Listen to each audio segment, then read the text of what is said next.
get to our tables straight after, but we talk about youth unemployment. I mean, this Statistician General clearly pointed out that that's the majority of our population going forward, so it is an area of concern. But I suppose also, as you said, apartheid created adults that have got no skills. What do we do with them? Yeah. Maybe, Peter, I know you say we must be short. I'll try to help you. I just wanted to get back to this issue of unemployed graduates. Just to clarify one thing, by the way, that as a department we are now collecting more reliable data on that because the figures are all over the place. Recent research, for instance, points out that we don't have any more than 5% graduate unemployment in our country. Sometimes you may be picking up the people who are still looking for jobs, but they end up getting the jobs because research shows that the more education you have, the better are your chances to actually get employed or be doing something meaningful. Our department is responsible for all South Africans who have left school, irrespective of age, including those who have never been to school, who want to acquire a skill or to further their education. And that is why at the moment, for instance, we are embarking on measures to restructure adult education to make it more responsive to the needs of adult South Africans. As you say, the reason why the emphasis is on youth is because that's where we have a bigger crisis.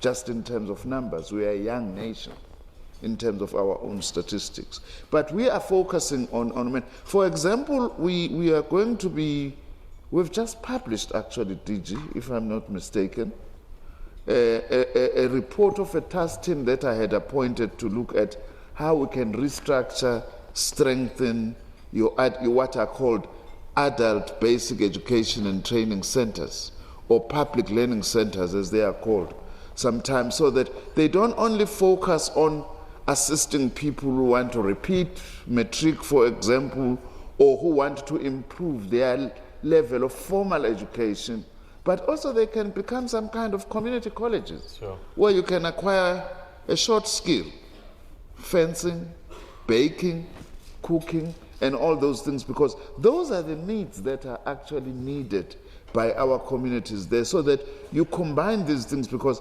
some of our people, many of them didn't finish primary school, for instance. They can't access FET colleges, but they require some further education or a particular skill to be able to make a meaningful living. So we are focusing in short. Okay, yeah. Let's jump straight to the tables. Because of time, I'm going to ask you, please ask your questions as briefly as you can, and we'll get brief answers so we can get through as many as possible. Table number 6, Joe Samuels. Table number 6, Joe Samuels. Thank you very much, Peter. My question is that the government has taken quite a number of good initiatives in terms of communicating both the opportunities, job creation opportunities, as well as career opportunities.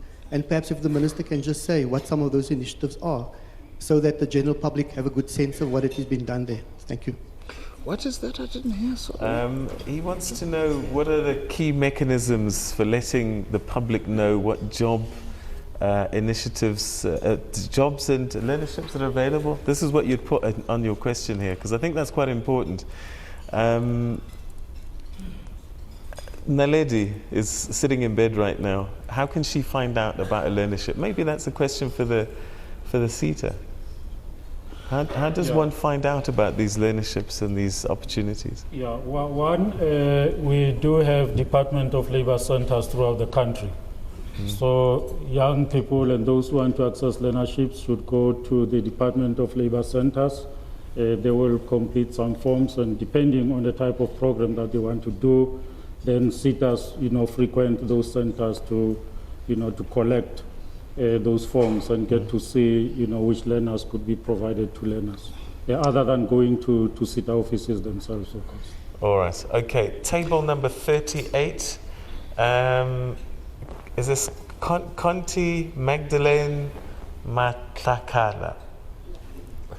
I hope I can read your writing. Please, if you could stand up and correct my... Thank you, Peter. Yeah. My name is Conti Matlakala. Okay. From National Skills Authority, I represent a community. Mine is just an input towards how we create jobs, opportunities to young people, and as well as women of this country. As we know that there are learners that are graduated in CETAs as well as FET colleges, they are unplaced and they are not even finding any job elsewhere.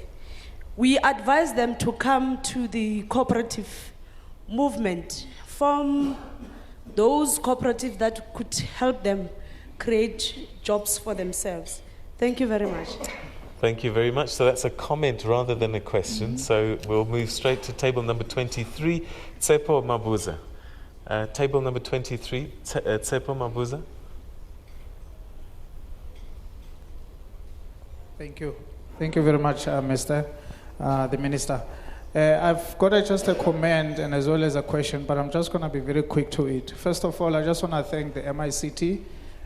Being one of the product of the MICT, our organization has been running the internships and learnerships. Last year, we had about 9 interns that we put on a training and an internship program. And most of them, they are already employed, and some of them are working at the municipalities, and we are very grateful for that. This program has shown very successfully indeed.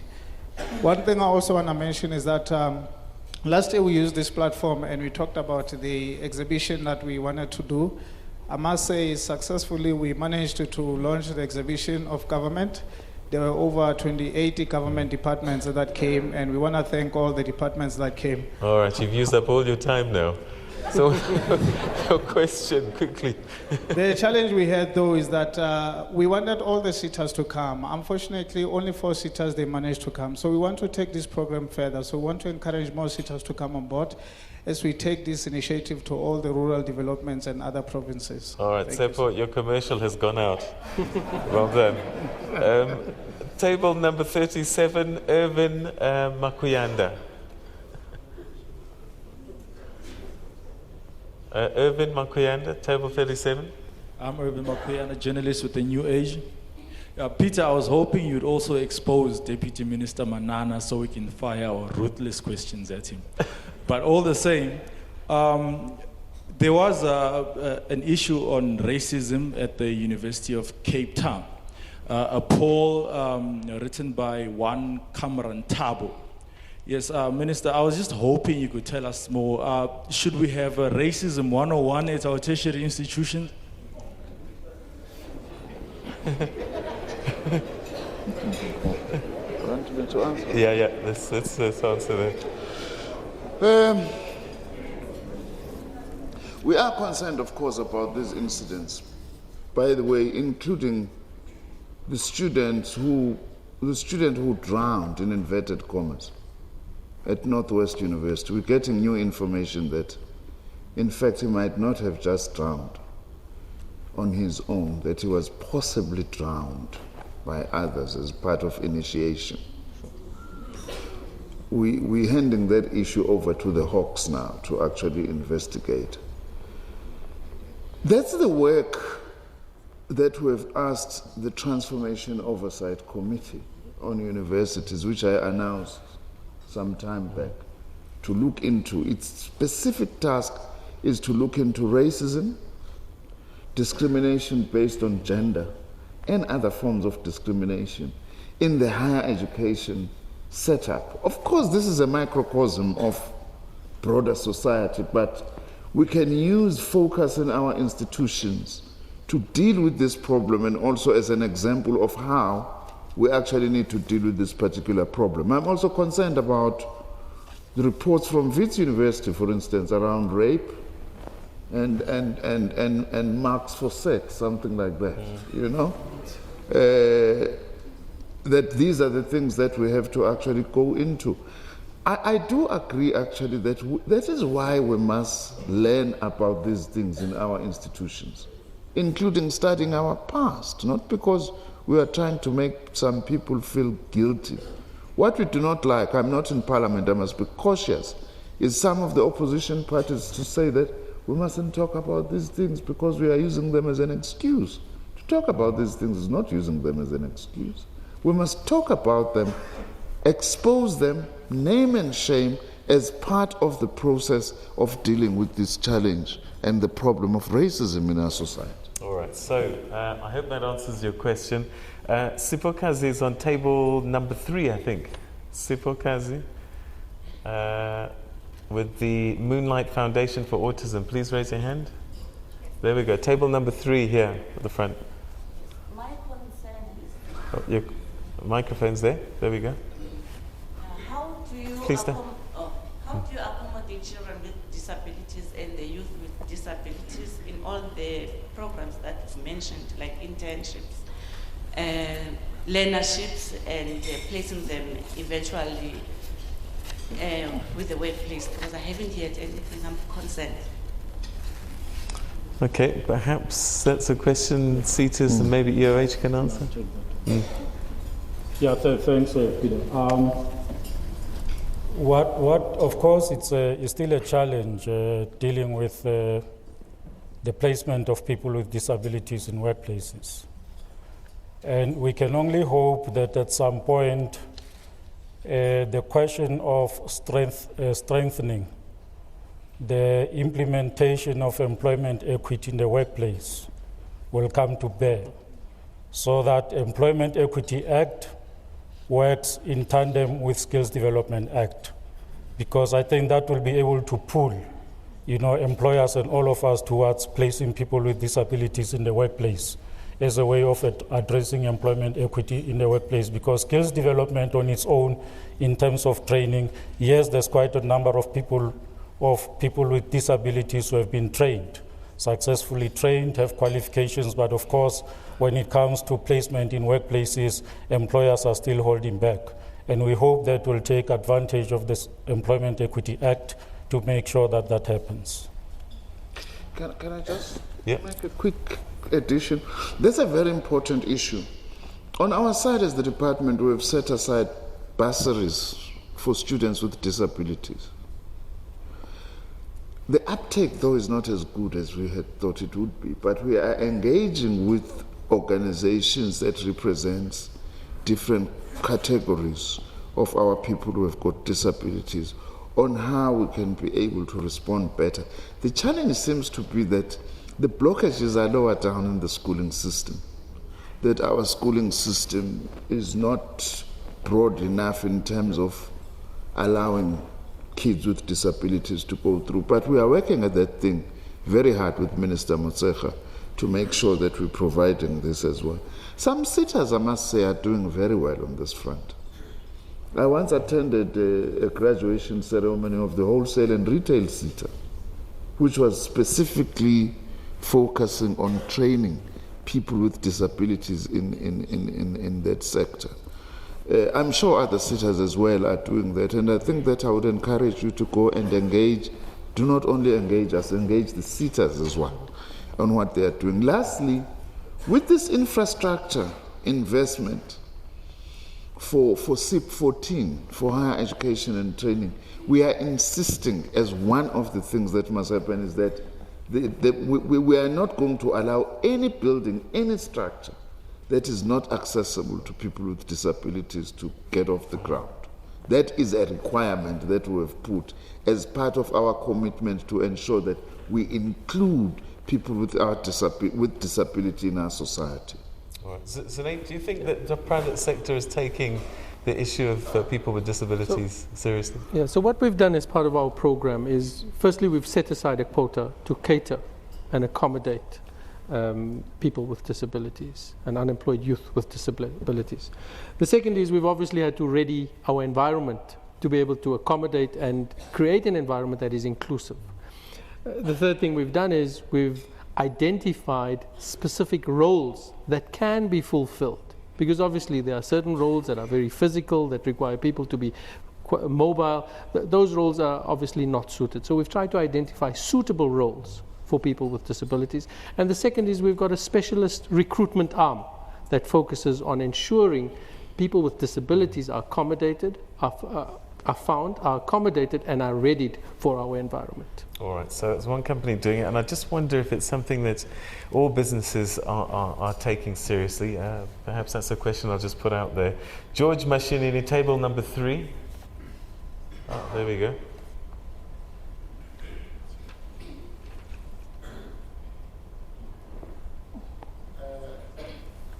First of all, I would like to say thanks very much to MIC CETA for the last 14 years. I think we've managed to have this continuous partnership with skills development. Myself, as a product of a skills development from CETA, the question that I normally have, and perhaps today I will have an answer to, is it possible maybe that from the government side we can legislate or force it, like it is in tax point of view, that companies, both foreign and private and local, can be forced to actually have a skills development as part of a requirement to practice a business in South Africa. The reason I say this is because there's a lot of Asian companies and many others that do come to our shores, but they do not take skills development in telecoms especially seriously. To them, it's I take a trainee, I give them a specific job, a tool, and then I walk away. So it doesn't seem like they take it that serious. Okay, Minister, maybe? We have just, Minister Davis, Minister of Trade and Industry, has just, I don't know what's the right word, updated, made some changes to BE codes of good practice, which has elevated skills development, more points for skills. I wish it was more, but it's a process, because we would like to ensure that skills development is incorporated into black economic empowerment. But the second thing also that we are doing with these trillions of rands that we intend doing, investing into infrastructure, and these 18 SIP projects I was talking about, it's a requirement that each one of them must have a skills development plan, which we are responsible for developing, working with the Presidential Infrastructure Coordinating Commission, just to ensure that, as I have said before, we don't count bricks when buildings are up, but we also count how many apprentices, how many learnerships, and so on as a requirement. And we want this to be put into all companies that are tendering, that they must commit to training and to certain training targets.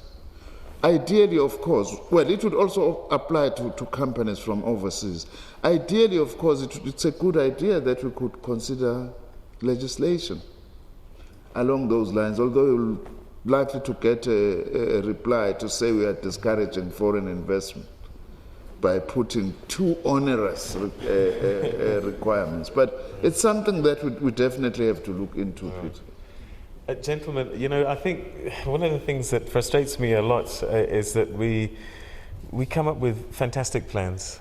We've got the institutions, we've got the organizations, everything is in place.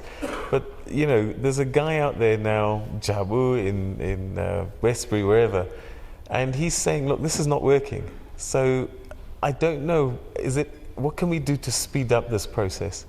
By when can we start to say, March employment figures have gone the other way? Instead of me coming on TV and saying we've lost jobs in March, when are we going to start to say we've gained jobs in March? Peter, I think, you know, just on that, I think that's the big frustration with the youth currently. That we're having is that, you know, with there's targets and so forth, and yet you still find this high number of unemployment. But let's take EOH, for example. They've already employed 600 people, so there's a number. I know that from a CETA's perspective also, they've got a dedicated number that they want to achieve by a certain time frame. So I think those are the targets, and ultimately the objective should then be from both the cooperation between private company and private companies and the government, then, to ensure as to how do we go about in ensuring that we reach those targets, because that ultimately is what the youth and so many unemployed outsiders sitting there and they judging upon those figures, because you can't have where we make all of these commitments and yet we don't achieve them. Yep. Yeah, Peter, going back again to the shortage of skills in the media and ICT sector in particular, it will take me back to the difference between education and training and skills development. Sometimes we talk about education, training, and development, but of course we talk about skills development. And we get into this argument that there are learners coming out of varsities and they're not ready. And my view is that universities have to educate learners. Universities have to get learners to some point of work readiness, particularly in the ICTs. Now, if we expect learners coming out of varsity to be work ready, it's not going to be the case in the ICT. First of all, universities don't have the latest equipment, like the Cisco equipment. They would not particularly train on the latest Microsoft offerings, Oracle, and so on and so forth. Now, in our case, it means that the corporates, by the way, corporates in ICTs are training providers. We talk about Microsoft, they're a training provider, IBM training provider, Oracle, SAP, all of them are training providers. So when learners complete the varsity programs, all these people who have training infrastructure in the sector have got to open the doors so that the learners are trained in such a way that they are going to be work ready. So the question of a shortage of skills in ICTs is a man or woman made problem.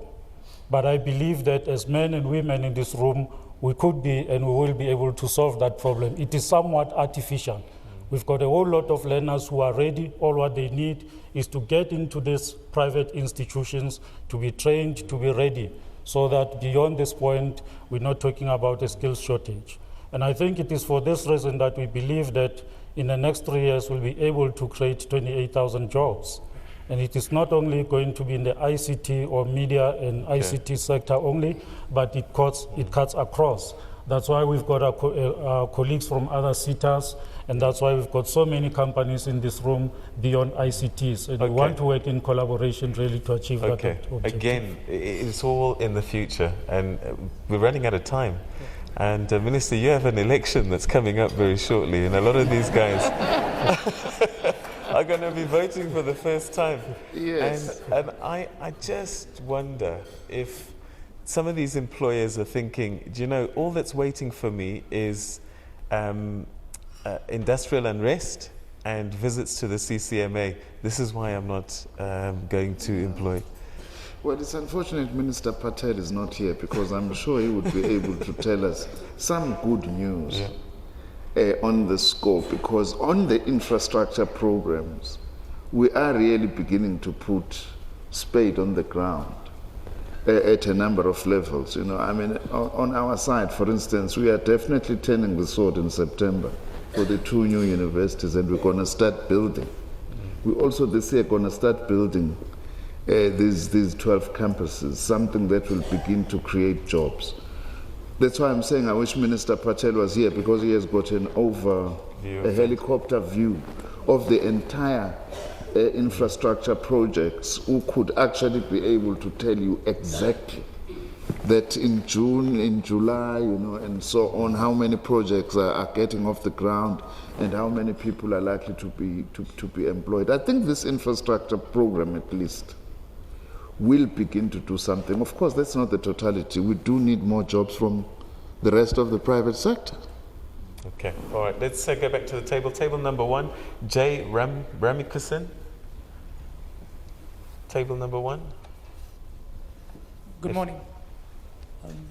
Minister, it's Jay Ramkissoon, CEO, Maritime Business and Computer College, as well as Somerset Warehousing and Logistics. Mr. Minister, if you can recall, sometime last year at the Maritime Job Summit in Durban, where you were the keynote speaker, you did mention that there was a potential for 100,000 jobs to be created in the maritime industry. And that's great news, Mr. Minister. There is great potential in the sector, Minister, and I agree with you. And we now need to unlock this potential. For years, Mr. Minister, you have been advocating this public-private partnership.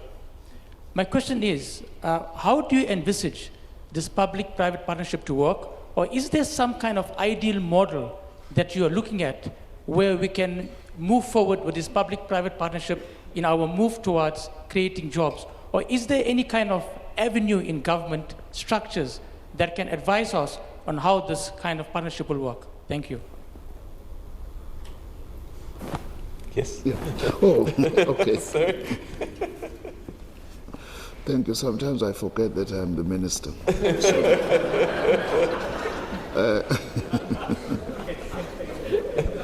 I'm used to my red T-shirt.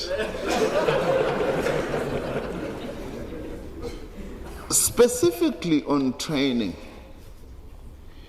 very briefly, if I can start there, public-private partnership is very central.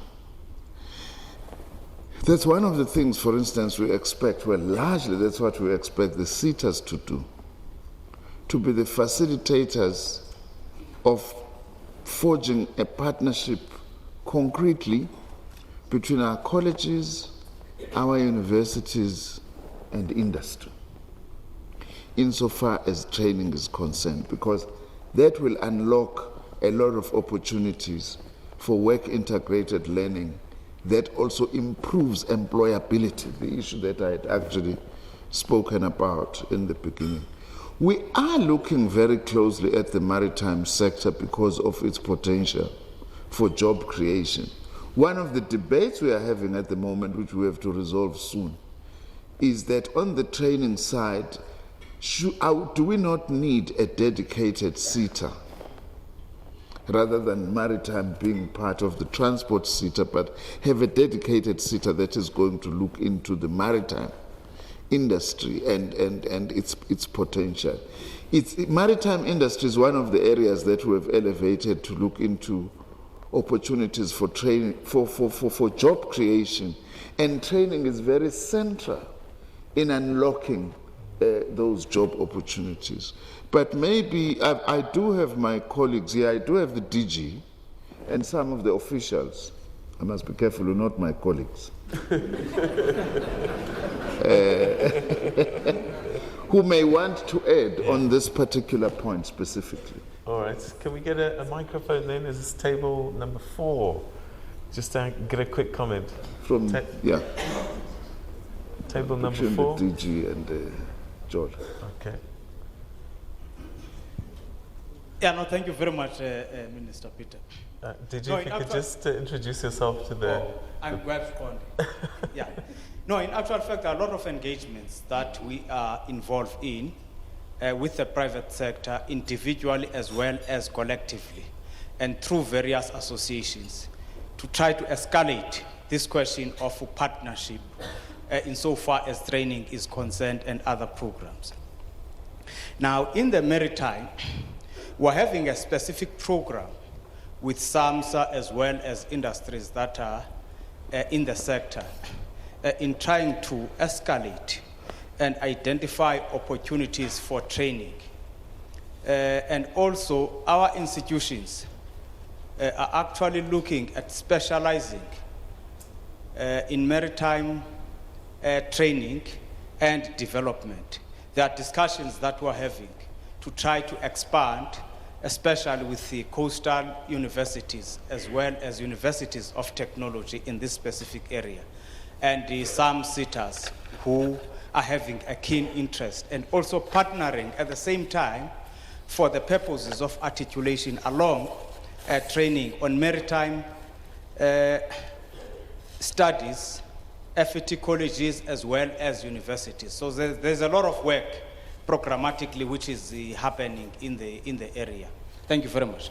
Thank you very much, Director General Konde from the Department of Higher Education and Training. Okay, table number 9, Sinamile Mazibuko. Table number 9, brief question.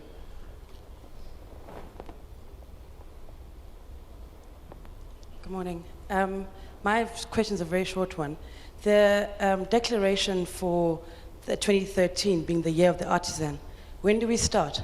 How do we participate if we can? where do we take it? Because it's going to implement how it is that we, effect the infrastructure development that we're talking about. Okay. Who answers that question? Is that a SETA or is that government?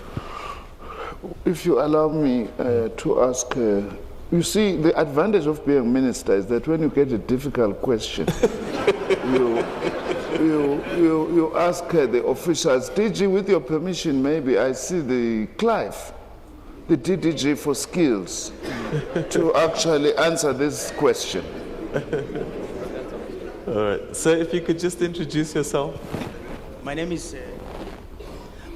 Clive Mchisa. I'm the acting DG Skills. The Year of the Artisan as a program is being managed by our Deputy Minister. We've already visited several provinces. Just recently we're in Mpumalanga. Tomorrow, today and tomorrow, we'll be at Mthatha in the Eastern Cape, where we'll be visiting local schools, but also including further education and training colleges. And that is how the program is rolling. It intends to go across the whole country and visit each and every province. I'm sure if we require details about the program or available, we can share that information as soon as this program is over. Thank you. Okay, thank you very much indeed. Let's go to table number 2, Patrick Makubedi. Thank you. My question is more to the Minister. In terms of what is the partnership between Department of Education and Department of Labor as far as job creation is concerned, and also since the seat has moved from labor to education, the transition there, and also how's the partnership going in terms of making sure that once you have created an environment or trained people and developed them, the legislative framework from the labor point of view creates sustainable jobs and more quality jobs rather than just job creation. Thank you. We're having a number of cooperative initiatives with the Department of Labor. By the way, first of all, we want to improve the database in the Department of Labor vis-a-vis opportunities for learnerships, as Opa was saying. We want to increase that capacity to be able to work together so that we have got one central point to look for jobs or for an internship, for an apprenticeship, and so on. That's one area that we have had. We have also been working with the Department of Labor on the training layoff scheme, which we instituted a few years ago as part of trying to arrest retrenchments as companies were going into difficulties by taking workers at least and paying them something. Use that as an opportunity to upskill them in order to try and prevent retrenchments.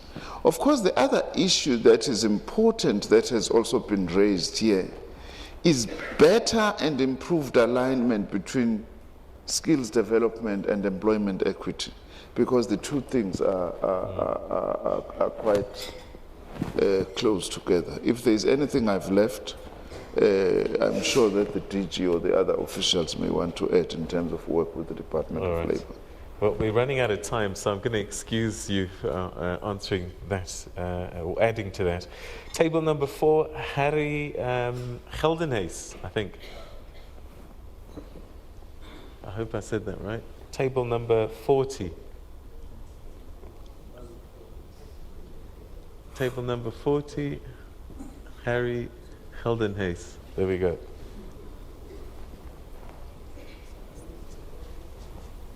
Okay. You can speak, sir. Oh, okay. Have we got it? Can we open his microphone? Speak. Speak. Say something. All right, let's get another microphone to Mr. Geldenhuys there.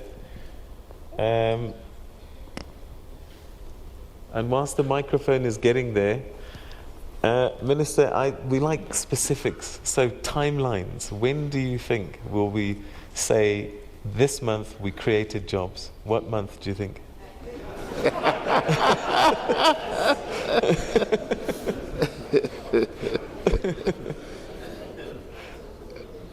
That's a bit of a... Temp, have you got an answer to that? Look, on our our side, if I may, because I don't want to speak for other departments, I'm not empowered like Minister Patel on the infrastructure thing. But on our side as DHET, I can say without fear of contradiction, for instance, that the plans we are putting in place for starting to build FET colleges, the 12 new campuses, that construction will definitely start before the end of this year. Okay. And it's going to start creating jobs, by the way, in deep rural areas, mainly in KZN, Eastern Cape, and Limpopo. Okay, all right. Let's go to Mr. Geldenhuys. Let's see what he has to say. But 2013, you've committed. Good yes, to hear. I have. Okay. Thank you. My name is Eric Geldenhuys from SETA.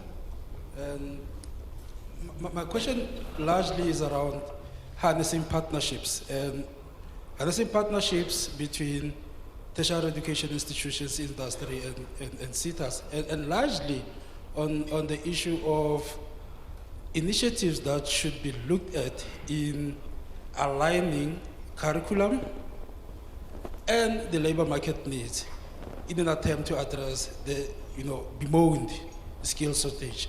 What initiatives are there in place to really align the labor market needs and the curriculum to address the skill shortage as is bemoaned? Thank you. All right. So, I mean, and I think all of you can maybe comment on that a little bit.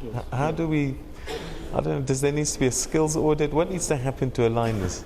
Yeah, that's correct. The SETA system, shall I say, places an imperative on SETAs to compile sector skills plans. And those sector skills plans entail a study, a thorough study upon which information will be collected, and the information collected will of course point to the market needs. And as we do that, then SETAs put together the strategic plans and the annual performance plans and the training plans, taking into account what has been established through sector skills plans.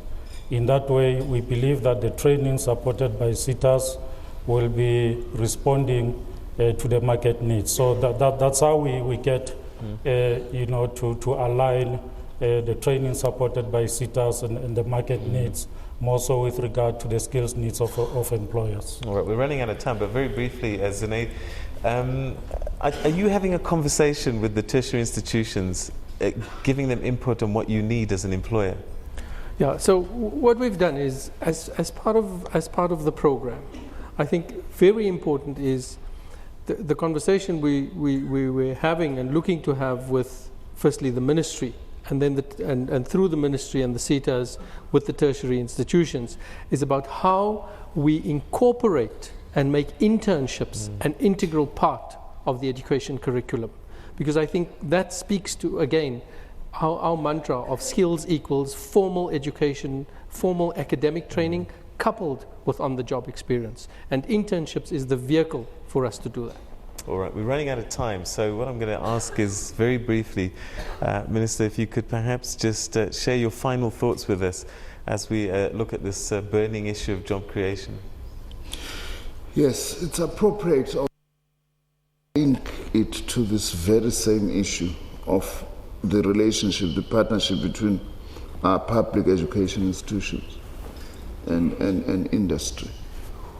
We want to say to employers, come closer, for instance, to our FET colleges. But on our side, we are also trying to facilitate that. A lot of our colleges now, we're going to be appointing new governing bodies, and we want to make sure that amongst the people who sit on those governing bodies must be employers, so that we are able to have employers having a say on the curricula. But also that partnership must involve assisting our colleges. For instance, if a college is teaching motor mechanics, please, we're saying to employers, in the auto sector, for instance, donate engines of cars that are on the road at the moment, not cars that still require, that have got an engine with points, I'm told that points are no longer there, So that is the main message, let also employers adopt our Okay. colleges in order to be able to make them relevant. And that's one concrete way for employers to play a role in improving the quality of our education and training system. We're going to have to end it there, unfortunately. But ladies and gentlemen, the Minister of Higher Education and Training, Dr. Bladen Zimande, Mr. Opam Mupaki, CEO of MICT CETA, Zunaid Mayet, Executive Director of EOH, and on the wing, former Springbok wing, Ashwin Willemse. Thank you very much for being fantastic guests and joining us on the program, and thank you very much as well.